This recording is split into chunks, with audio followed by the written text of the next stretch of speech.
Voilà, donc bah oui, vous pouvez applaudir le film, cette fin ensoleillée, et puis notre invitée, Chloé Duponchel, que j'invite à me rejoindre sur scène. Je vous en prie. Ah, un fan club. Euh, Merci beaucoup d'être avec nous ce soir, Chloé, pour parler du film. Et puis, refélicitations quand même, parce que comme j'ai dit tout à l'heure, le film a quand même gagné le prix du meilleur scénario à San Sebastian. Donc, j'imagine que ça conforte dans le travail qu'on a fait et que ça fait plaisir. Avant de commencer à parler un petit peu de votre rôle de co-scénariste et puis plus encore sur le film, j'aimerais qu'on apprenne rapidement peut-être à vous connaître et qu'on essaie de comprendre comment est-ce que vous êtes arrivé là. Est-ce que vous pouvez nous parler un petit peu de votre intérêt pour le cinéma, comment ça s'est développé et puis votre formation avant de devenir co-scénariste sur le film? Oui, alors du coup moi j'ai grandi dans le nord de la France, près de Lille, et j'ai aussi loin que je me souvienne toujours eu envie de faire du scénario en fait, mais sans savoir vraiment ce que ça voulait dire. Je pense que je voulais juste raconter des histoires, enfin écrire des histoires quoi. Et après une négociation avec les parents qui n'a pas été facile, j'ai finalement commencé à faire des portes ouvertes d'école de cinéma. Et là, je me suis rendu compte que scénariste, c'était pas la même chose que réalisateur. Enfin, je me suis rendu compte qu'il y avait deux métiers différents, que le scénariste réalisait pas forcément, et que le réalisateur était parfois accompagné de scénaristes. Et à ce moment-là, du coup, je me dis ah en fait non, c'est plutôt la réalisation qui m'intéresse. Et donc j'ai tenté une école en Belgique qui s'appelle IAD, et j'ai été prise dans la section réalisation. Et j'ai fait 5 années d'études là-bas. Et puis, voilà. Donc ça commence par cette envie, raconter des histoires, mais peut-être plutôt à travers la réalisation. Et comment se passe alors la rencontre avec Joachim Lafosse? J'imagine que c'est par là que ça commence. Donc est-ce que vous pouvez nous parler un petit peu de comment est-ce que vous êtes arrivé sur le premier projet, Un silence, qui est donc le film précédent? Comment ça s'est passé? En fait, donc Joachim était jury, enfin, il était membre de la commission de mon jury de fin d'études. Donc, il était là pour, avec beaucoup d'autres personnes professionnelles du cinéma, pour juger nos scénarios de fiction et savoir si on allait les réaliser en fin d'études. Et mon scénario lui avait plu. Et bon, voilà, un an se passe, je fais mon film de fin d'études. Et puis, je suis mise en contact avec lui par Johan Knudsen, qui est un des assistants mise en scène de ce film, parce que Joachim cherche un ou une co-scénariste pour terminer l'écriture d'un film, du coup, du film précédent, Un silence. Et du coup, je le rencontre, on discute. À l'issue de cette première discussion, il me dit bon bah en fait, je le sens bien, faisons un essai ensemble. Donc on a écrit, je pense, quelques semaines pour voir si ça a fonctionné, parce que ça peut ne pas fonctionner. Et puis après ces 3 semaines, on s'est dit bon, allez, on signe entre guillemets ensemble et on termine l'écriture d'Un silence ensemble. Et puis on fait le tournage aussi, quoi. Enfin, j'ai fait le tournage aussi en tant que scénariste plateau. Et comment se passe cette première expérience de co-scénarisation alors? Parce qu'a priori, vous voulez plutôt réaliser. Et là, vous arrivez sur un projet dont vous n'êtes pas l'autrice initiale. En tout cas, vous n'êtes pas à l'origine du projet. Comment est-ce que vous vous coulez dans cette place de co-scénariste et comment est-ce que vous l'adoptez quand vous arrivez? Ben, déjà, je suis assez heureuse d'être là à ce moment-là. Je me dis, c'est quand même une chance d'écrire sur un film qui va être produit. Et puis l'histoire m'intéressait. Et ce que j'ai aimé, je pense, c'était l'idée de comprendre les intentions d'un auteur sur une envie d'un film. Me dire, OK, ça c'est ses intentions en termes de personnage. Et moi, qu'est-ce que je peux faire avec ma sensibilité, mon peu d'expérience, mais mon regard sur cette histoire pour l'aider à au mieux développer ses personnages et faire le film qu'il a envie de faire, quoi. En tout cas, d'écrire le scénario qu'il a envie d'écrire, quoi. Et ça, cette envie, elle s'avère encore plus forte, j'imagine, ou en tout cas encore plus précise sur ce projet-là, 6 jours ce printemps-là. Donc vous avez cette première expérience sur Un silence. J'imagine que la collaboration se passe assez bien pour que vous soyez amené sur ce film-là. Est-ce que vous pouvez nous raconter comment celui-là a commencé? Parce que là, vous êtes là en amont dès le début, finalement.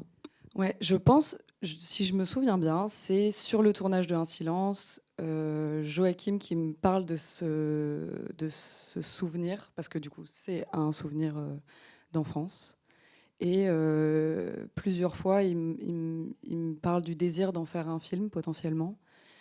Et puis le tournage d'un silence se termine, et puis il me propose d'essayer d'écrire quelque chose sur base de cette histoire. Et donc on se lance sur voilà, d'abord une reconstitution du souvenir, quoi. Ça passe par une phase où je lui pose beaucoup de questions de comment ça s'est passé, où lui me raconte énormément comment se sont déroulés les événements, quelles répercussions ça a eu sur les différents protagonistes de cette histoire. Et on essaie de trouver une forme narrative intéressante qui tiendrait sur un long métrage, quoi. Alors comment justement est-ce qu'on se positionne quand on part d'une matière tellement personnelle, qui est la vraie vie de la personne qui est à l'initiative du projet? Comment est-ce que, en tant que scénariste, on vient intervenir pour peut-être justement faire fiction de cette réalité? On ne fait pas fiction tout de suite, j'ai l'impression. Je pense qu'au début, on est plus vraiment dans un travail de reconstitution et d'interrogation, quoi. C'était aussi, que ce soit moi ou Paul, qui était aussi à un moment troisième co-scénariste, qui est venu nous rejoindre dans l'équipe, c'était voilà, questionner aussi Joachim sur son intention derrière cette histoire, la pertinence de tous les personnages, le personnage de Jules particulièrement. Et il y a un moment dans le travail d'écriture où on est fort dans la reconstitution du souvenir. On fait un petit peu de... Comment dire, on met au goût du jour. Le souvenir s'est passé il y a 40 ans et il y a des choses qui ne fonctionnent plus aujourd'hui, quoi. Notamment, dans le souvenir, c'est pas une... Les gendarmes ne viennent pas pour signaler une occupation... je ne sais plus exactement le terme, mais voilà, une occupation des lieux non interdite. C'est une prise d'adultère, ce qui se faisait avant quand un homme et une femme étaient mariés et en instance de divorce. S'il y en avait un des deux qui avait un amant ou une amante et que c'était dévoilé pendant le divorce, il y avait des répercussions sur la garde des enfants, la pension alimentaire. Et donc ça, c'était plus du tout. Enfin, ça ne se fait heureusement plus du tout. Et donc, il fallait aussi trouver un moyen de raconter cette histoire maintenant avec quelque chose d'aussi fort que ce qui avait pu être à l'époque, quoi. Et donc, pendant très, très, très longtemps, on a été vraiment dans la reconstitution du souvenir. On écrivait sur les décors de l'enfance de Joachim, que moi, je ne connaissais pas. J'avais jamais été à Saint-Tropez. Donc, il nous parle de la plage des propriétaires, le Club 55, le Café des Arts, la place des Lys. Voilà, on se fait un peu tout un imaginaire de ça. On écrit beaucoup sur la maison dans laquelle a eu vraiment lieu cette histoire. Moi, je me souviens que je dessinais même la maison pour me figurer un peu les déplacements des personnages, pour que ça soit... c'est toujours plus vivant de décrire les actions des personnages dans un lieu qu'on a à peu près en tête. Et à un moment, on se décide un peu à aller dans le sud de la France pour voir ces décors qu'on fantasme depuis quelques mois. Enfin, que moi, je fantasme parce que je ne les connais pas. Et première chose qu'on fait, c'est aller voir la maison. Parce qu'on a un peu le désir secret de tourner le film dans la maison dans laquelle cette histoire avait vraiment eu lieu. Et on y va, on est assez excités. On se dit, les propriétaires, ils vont peut-être accepter, ça va être bien. On rentre dans ce quartier résidentiel hyper chic, des villas magnifiques. Et puis on s'arrête devant un portail. Et en fait, là où il devait y avoir la maison, il y avait des gravats, un bulldozer, les restes d'un pan de mur. Et en fait, la maison avait été détruite 3 jours avant qu'on vienne. Donc là, il y a un peu un choc. On se dit, mince, il y a un truc qui s'écroule. Le rêve de tourner là-dedans ne se fera pas. Et en même temps, ça a été vraiment le moment où, du coup, on s'est permis de sortir du souvenir, du réel, pour passer à la fiction. Où on a vraiment commencé à se dire, OK, dramatiquement, qu'est-ce qui est intéressant, qu'est-ce qui doit rester du réel et qu'est-ce qui doit être ajusté pour que cinématographiquement, ça soit plus prenant ou qu'on ait plus d'empathie avec les personnages, avec l'histoire. Voilà. Ça a été une étape importante. Donc c'est un moment de rupture avec le réel. Est-ce que c'est un moment où tout à coup il y a aussi de la technique qui arrive peut-être dans l'écriture, où on se recentre sur comment le récit va progresser pour l'efficacité du long métrage finalement? Ouais, c'est exactement ça. Et quels sont à ce moment-là, du coup, les outils, ou quel est votre rôle peut-être à ce moment-là? Est-ce que ça change un peu? Voilà, comment se passent les journées d'écriture après ça, une fois que la reconstitution du souvenir est derrière et qu'on se met dans le dur, j'imagine? Je pense qu'avant ça, on était sur un traitement. Donc, on avait un résumé succinct de l'histoire, sans dialogue. Et après ça, on passe dans la version vraiment scénario pur, avec des dialogues, où voilà, on se met à jouer les scènes, on répète les dialogues pour leur donner le plus de justesse possible. Et puis, une fois que nos différentes versions étaient plus ou moins abouties à notre regard, on les faisait lire à des lecteurs externes qui venaient nous apporter leur retour et qui nous permettaient de retravailler ces versions-là, quoi. Et puis, très rapidement, après cette étape-là de travail, enfin ce moment, interviennent les assistants mise en scène, qui viennent penser un peu l'organisation du tournage, chef opérateur, et bien sûr la réflexion autour du casting. Donc on se rend compte que c'est vraiment un dialogue, ou au moins une conversation, cette écriture, ce qui n'est pas tout le temps le cas dans les écritures de long métrage. Ce dialogue, d'abord, il se fait à 2 ou à 3, et puis là, vous parlez de l'arrivée du chef-op, etc. Quel est votre rôle, vous, par rapport au texte à ce moment-là? Est-ce que vous êtes responsable de la bonne tenue ou le bon respect du texte? Oui, un peu. Enfin, disons que ouais, je vais vraiment être, comme tu disais tout à l'heure, la gardienne du texte, quoi. C'est-à-dire que on fait des changements avec Joachim, on fait évoluer des scènes, on en supprime d'autres, et moi, je vais avoir ce rôle de communiquer aux assistants mise en scène. Voilà, il y a ce décor-là qui a sauté, il faut plus le chercher. Ou on a écrit cette nouvelle scène, il faut absolument trouver. Je sais pas, à un moment il était question qu'il y ait un bateau, il faut trouver un bateau. Et puis finalement il n'y a plus de bateau. Enfin voilà. Donc moi je fais vraiment ce relais entre l'écriture, le côté plus créatif, et le côté pratico-pratique. Comment on organise ça? Voilà, les bougies par exemple, ça a été une question pendant longtemps. Est-ce qu'il s'éclaire à la bougie ou pas? Voilà, et finalement c'est resté. Ça, c'est toute la gestion logistique du tournage par rapport à ce qu'on a écrit. Et puis j'imagine qu'il y a l'incarnation aussi qui va venir changer ou bouleverser le texte. Comment est-ce que vous travaillez? Comment ça se passe une fois que le casting est là? Dans quelle mesure est-ce que ça bouleverse le texte, ou en tout cas ça le bouge? Ben, on a eu la très grande chance d'avoir 10 jours de répétition dans le décor quelques semaines avant le tournage, avec tous les comédiens et tous les chefs de poste. Donc c'est vraiment le moment que moi je préfère. Et le moment où voilà, on voit concrètement ce qu'on a écrit depuis presque un an se mettre en place, quoi. Il y a le chef-op qui regarde le plan qu'il va faire, l'accessoiriste qui pense à tous les accessoires qui vont jouer, et puis les comédiens qui donnent vie un peu à ce texte, quoi. Et comme nous, on répète, enfin, en tout cas dans ce travail-là, on joue beaucoup quand on écrit le texte pour le rendre le plus réel, enfin juste possible. Là, d'un coup, c'est quelqu'un d'autre qui le prend en bouche, et moi, c'est un peu mon moment de travail où je me rends compte de comment les comédiens s'accaparent le texte, enlèvent peut-être des tocs de langage que moi j'y ai mis inconsciemment, et ils mettent les leurs, en tout cas leur façon dans leur personnage de dire certaines phrases, de balancer certaines répliques. Et voilà, c'est un moment assez intense où du coup on tourne, enfin on tourne pas, on répète tout, et voilà, il faut tout noter. Tous les changements qui est en train de s'opérer, qui vont avoir des répercussions sur le scénario et qui vont avoir des répercussions sur tous les autres membres de l'équipe technique. Et bon, avec l'accord de tout le monde, moi j'enregistrais parfois parce que ça allait tellement vite. Après, je retranscrivais un peu les répétitions sur mon ordinateur pour que quand les comédiens avaient le texte, ils avaient presque...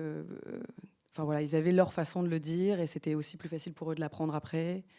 Et voilà, c'est des moments aussi où on s'est rendu compte que certaines scènes qui étaient écrites ne fonctionnaient pas du tout. On se dit en fait, ou alors il y a trop de dialogue, ou alors il n'y en a pas assez, il faut en rajouter. Et puis là, il y a un travail collectif qui se met en place où on réfléchit à l'écriture avec tous les intervenants du plateau. Et ça, c'est très gai, c'est très chouette. C'est un luxe, j'imagine, d'avoir ce temps de répétition. Ça n'existe pas forcément sur tous les les plateaux. Mais là, il y a encore un autre luxe, c'est que vous étiez présente sur le plateau aussi, donc scénariste de plateau. C'est quelque chose qui n'est pas très fréquent finalement dans le cinéma aujourd'hui. Est-ce que vous pouvez nous parler un petit peu de comment se continue et comment se poursuit votre travail une fois que le tournage a déjà commencé? On se dit, bon, quelle est la liberté qu'on a à ce moment-là, quoi?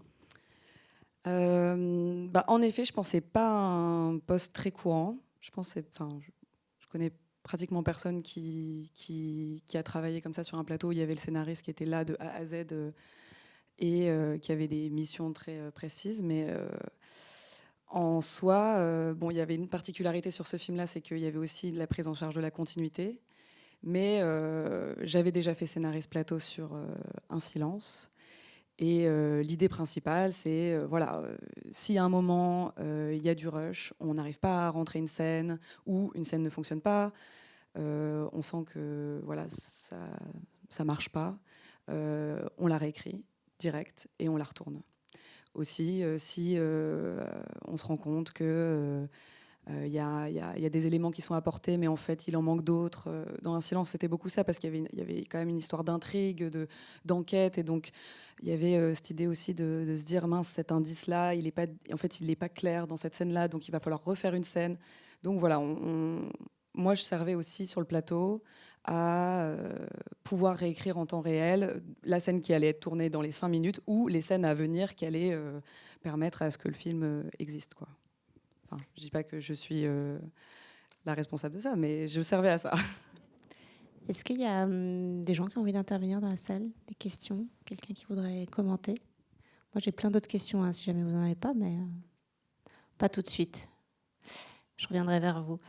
Mais donc, cette présence sur le plateau, cette espèce de grande mobilité, ça se passe avec qui? Est-ce que ça se passe direct uniquement avec le réalisateur, le cinéaste, ou avec qui est-ce que vous êtes en contact? Quels sont vos interlocuteurs, interlocutrices, les comédiens, comédiennes? Enfin voilà, comment ça se passe concrètement et avec qui vous travaillez?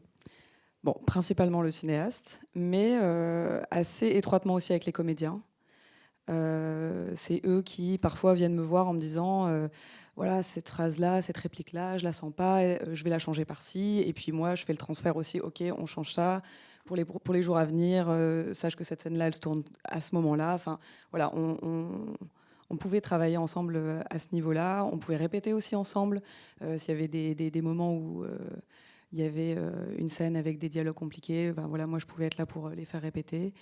Et sur ce film-là en particulier, il y avait un dialogue très très étroit avec tous les chefs de poste parce qu'il n'y avait pas de script. Pour des raisons financières, c'était compliqué d'avoir une script, ce qui ne devrait pas arriver parce que script, c'est très important comme métier. mais là, du coup, il y avait un dialogue très très étroit avec notamment l'accessoiriste Barbara qui m'a énormément aidé à travailler la continuité, Jean-François, chef opérateur, Alexandra et Johan, les assistants mise en scène, et bien sûr Ayé, Jules. Voilà, c'était en vrai avec tout le monde. Dans le film, les enfants sont très présents, évidemment. J'imagine que c'est particulier d'abord d'écrire pour les enfants et puis après de s'assurer que ça leur correspond et qu'ils vont pouvoir interpréter ce qu'on a écrit. Comment ça s'est passé particulièrement la collaboration avec les enfants? À l'étape de l'écriture, je me souviens avoir ressenti un peu une inquiétude à un moment, enfin une inquiétude c'est un grand mot, mais de me dire que c'était vraiment une entité, c'était les jumeaux, quoi. Il y avait pas, ils n'étaient pas singuliers l'un de l'autre, enfin, on les avait pas vraiment singularisés. Et je me demandais comment ils allaient pouvoir prendre vraiment, comment les personnages allaient pouvoir vraiment exister sur le tournage. Et en fait, très vite, quand je les rencontre, parce que très vite on sait qu'on va travailler avec Théodore et Léonis, je comprends pourquoi on les détermine pas plus à l'écriture, parce que pour des enfants, et particulièrement des enfants qui n'ont jamais joué, il y a une grande part d'eux qui peuvent mettre dans le personnage qui va rendre le jeu beaucoup plus fluide, en fait. Et là, c'était très gai parce qu'ils étaient très différents. Contrairement à ce que nous on avait écrit où ils étaient genre une entité, c'était les jumeaux et il n'y avait pas vraiment de différence. En fait, là, ils étaient des garçons très très différents. Léonis, il était hyper à l'aise dans des activités très concrètes de jeu, genre on joue aux cartes, on joue au foot, on saute dans la piscine. Lui, il oubliait complètement le plateau, la caméra. Il pouvait s'amuser pendant des heures, il était avec ses partenaires de jeu. Et donc, je trouve qu'il nous a permis de capter des scènes de grande spontanéité. Enfin, moi, je trouve qu'il était vraiment très, très à l'aise. Et Théodore, lui, était beaucoup plus sur... il questionnait beaucoup plus, notamment moi, sur les enjeux de la scène, qu'est-ce que son personnage pouvait ressentir. En fait, il était très à l'écoute de tout ce que la scène voulait raconter. Et du coup, très rapidement, quand on fait les répétitions, on se dit, OK, l'enfant qui va découvrir la relation entre sa mère et ce jeune garçon, il n'y a que lui qui peut la jouer, quoi. En tout cas, c'est lui qui la rendra la plus belle, parce qu'il a cette capacité d'écoute, de sensibilité. Et donc, c'était vraiment un plaisir de travailler avec ces deux garçons. Ils ont offert des choses complètement différentes, et c'était bien. Il y a ce travail sur la spontanéité des enfants. Il y a beaucoup de scènes de quotidien aussi dans le film. On les voit habiter la maison finalement. Et en même temps, il y a une vraie tension, une tension qui vient un peu de l'extérieur. On a l'impression. Comment est-ce que vous avez géré ça à l'écriture, l'idée de se dire, on va filmer des gens en train de vivre et en même temps, il va y avoir une tension, mais qui passe pas par des crises ou des choses spectaculaires, mais qu'on doit quand même faire exister. C'était le gros défi du projet. Et je pense que c'était le défi en écriture, en tournage, et j'imagine en montage aussi. C'était l'idée d'une narration très simple, d'un récit assez lent, où on filme le quotidien, et en même temps d'essayer à chaque instant d'injecter une forme de tension, de pouvoir se mettre dans la position de cette mère qui a peur à chaque instant d'être découverte, quoi, que les vacances qu'elle rêve d'offrir à ses enfants s'écroulent. Et du coup, c'était un travail assez... Parce que parfois, la simplicité, on a l'impression, du coup, c'est simple à écrire, mais en fait, c'est pas très simple à écrire. C'était osciller entre des moments de bonheur, comme ça, et puis dès que les moments de bonheur étaient un petit peu... où il y avait un lâcher-prise, hop, il y avait une frustration qu'il fallait qu'on ramène dans l'écriture pour pouvoir retendre le récit, quoi. Donc, les moments où elle est un petit peu en train de se dire, OK, là, je peux souffler, il y a le jardinier, il y a la voisine... il y a l'argent, enfin il y a la relation avec son amant qui est découverte. Enfin voilà, il y a tout le temps un truc qui la rattrape, qui la ramène à cette réalité d'occupation clandestine des lieux et de brisure familiale, quoi. C'était vraiment le gros défi du film, je pense. Je sais pas si c'est réussi, mais voilà, c'était le gros truc. Finalement, c'est l'écrire presque comme un thriller, quoi, avec vraiment des éléments de... Mais avec des gens qui se baignent. Thriller au soleil. Ouais. Est-ce qu'il y a maintenant peut-être des gens qui ont envie de... C'est toujours moi qui accapare la parole ici. Je veux bien poser une question. Il y a quand même ici dans le film une photo qui est très particulière avec du grain.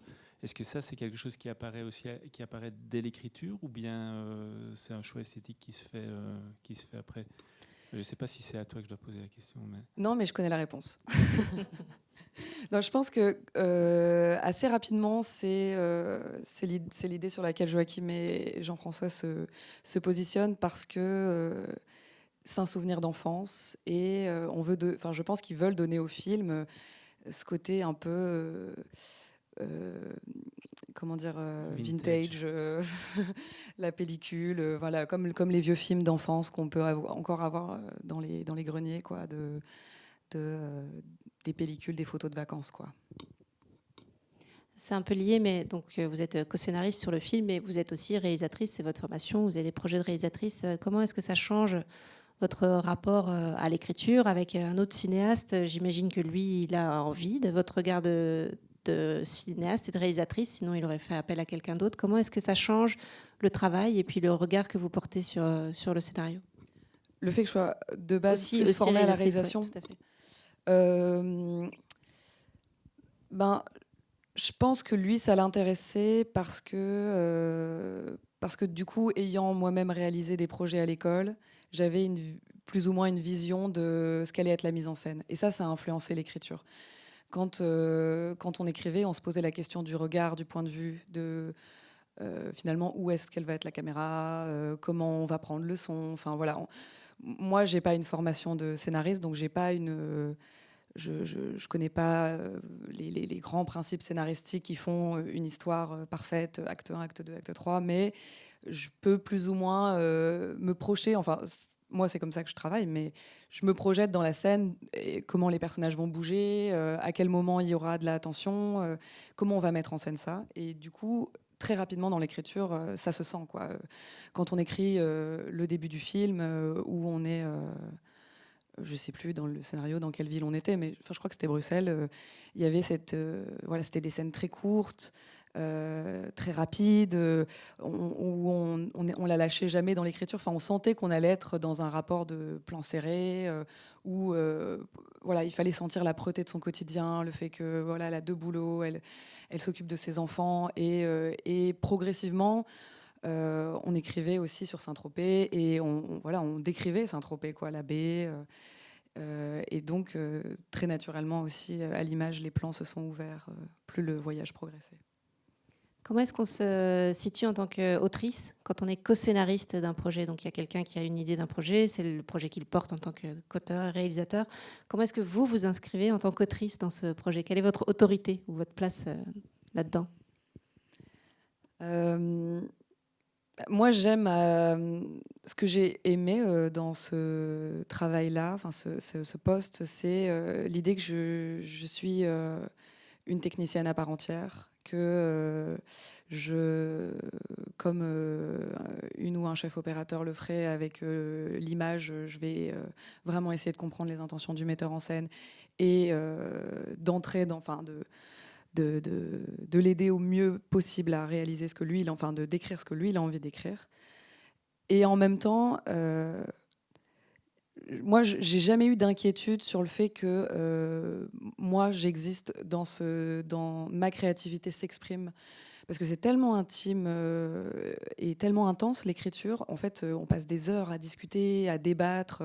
Et moi, j'amenais des débats sur le film. Et en fait, je parle de ce qui me touche. Et donc, forcément, on était amené à un moment... Enfin, je pense que tout co-auteur ne doit pas craindre de ne pas pouvoir s'exprimer dans un travail de coécriture, parce que, inévitablement, on va mettre de nous. Et un bon ou une bonne réalisatrice aura l'intelligence d'écouter ces sensibilités-là pour enrichir son récit. Moi, je me souviens qu'à l'écriture, j'étais, par exemple, plus touchée par le personnage de Jules, parce que plus proche en âge de moi, donc j'étais plus empathique avec lui, et puis il avait ce rôle un peu de personne qui s'excuse tout le temps d'être là, et moi ça me touche, ce genre de personne. Enfin, donc voilà, donc on avait chacun aussi des endroits dans le scénario où on était touché, et donc voilà, pas de crainte à avoir. Ça, c'est la part de ce qu'on projette soi-même dans les personnages. Et si vous deviez parler des côtés plus techniques du coup du travail, qu'est-ce qui vous semble plus technique dans votre rapport sur le projet? C'est-à-dire vraiment technique de l'écriture, par exemple meilleur en dialogue ou meilleur pour créer des rebondissements, je sais pas. Enfin voilà, comment est-ce que vous aviez une spécialité dans l'écriture ou des endroits où c'était vraiment votre point fort? Non, j'écris très vite. Ouais, ça c'est important quand même. Trop fort. Surtout quand on a des délais à respecter. J'imagine que c'est ça aussi qui rythme le temps de l'écriture, quoi, le fait de devoir rendre des choses. Vous pouvez nous parler peut-être justement de comment c'est quoi le temps de l'écriture, c'est quoi le temps global pour écrire ce film, et puis ça c'est quand on regarde de loin, et puis c'est quoi une journée d'écriture? Du coup, le film, on l'a écrit en un an, un peu plus d'un an. Une journée type d'écriture, c'est... bon, il y a eu différents moments, hein. On a commencé sur des cartons, puis on a fait le traitement, et puis on a fait les dialogues. Mais en fait, on s'assoit dans un café ou dans un bureau, et on lit, en fait. On lit ce qu'on a écrit.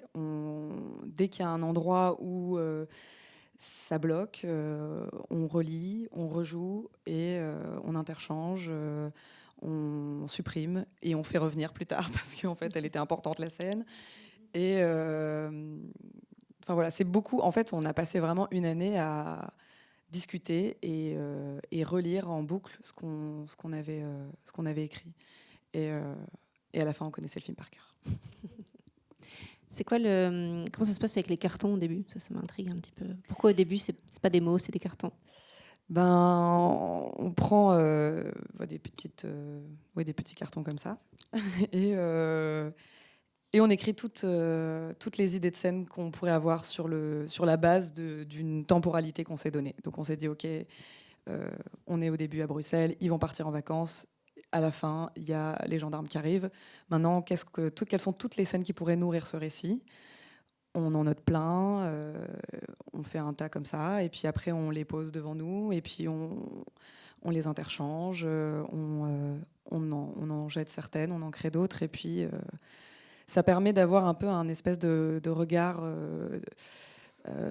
pas tout de suite trop immersif dans le texte, en fait, d'avoir un peu de recul pour se dire, ok, l'enchaînement des différents plot twists, enfin des différents incidents déclencheurs et rebondissements est cohérent, quoi. Les parties du film se dessinent beaucoup plus quand on regarde un peu à distance comme ça. Ça nous a permis vraiment de trouver la structure, je pense. Est-ce qu'il y a quelqu'un qui veut intervenir? Non, tout le monde est très attentif et calme ce soir. Vous avez parlé du suspense à garder, l'écriture comme un thriller, etc. Mais quelles sont les scènes qui vous ont le plus chatouillé ou embêté? Qu'est-ce qui était le plus dur à écrire, ou les moments où vous avez le plus cherché? La scène où ils vont chercher l'argent, enfin où les enfants... En fait, la scène du jardinier. On a très vite eu les dialogues, mais cet enchevêtrement de les enfants qui vont chercher l'argent, qui les donnent à leur mère, ça, c'est une scène sur laquelle on a beaucoup travaillé. Et avec grande surprise, quand on a tourné, ça s'est assez bien passé, quoi. Parce que parfois, quand on bute en écriture, on se dit « Oula, sur le tournage, ça va mal se passer ». Et en fait, cette scène-là, c'est très bien passé. Et les gendarmes aussi, ça a été une scène d'écriture assez longue, même si on a trouvé pareil assez vite.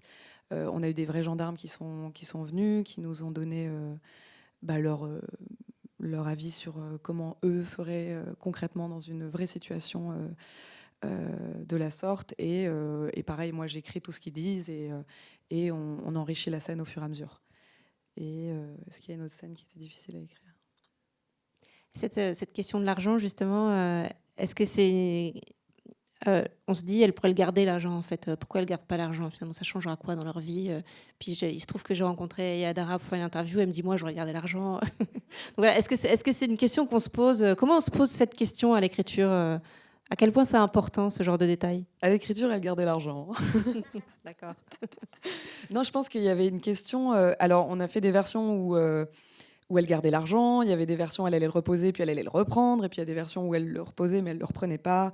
Il y avait toujours cette question morale, en fait, je pense, autour du personnage, cette idée qu'il ne fallait pas la perdre et qu'il ne fallait pas non plus se détacher d'elle en se disant « mais elle est en train de complètement perdre le cap », rester en empathie avec elle, la comprendre, et je pense que c'était un jeu d'équilibriste qu'il y avait aussi sur le personnage de Jules, parce qu'il fait pas mal de boulettes, il les invite à Lyon, mais en fait il n'a pas l'appartement, il laisse les enfants aller jouer chez le jardinier, il les surveille pas, et donc il fallait toujours trouver ce juste équilibre entre le moment où les personnages sont humains, font des erreurs, et c'est ok, et des moments où vraiment ils sont dans l'immoralité, ou voilà, en dehors du personnage qu'on a envie d'écrire.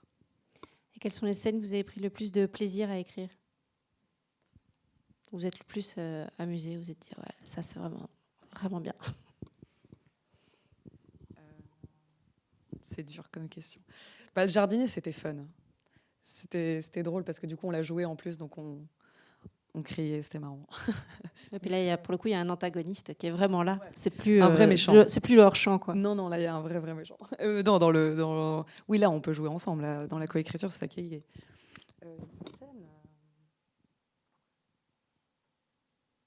C'est peut-être pas une bonne question. C'est peut-être un plaisir général à imaginer ces personnages et à les faire se déployer dans le récit aussi. Non, je pense en fait, c'est une succession de scènes, mais c'est la scène où ils viennent d'arriver à la maison.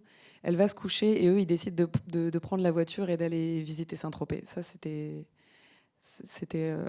et puis il y a une version où ils prenaient carrément la mini-moque et ils allaient faire le tour en mini-moque.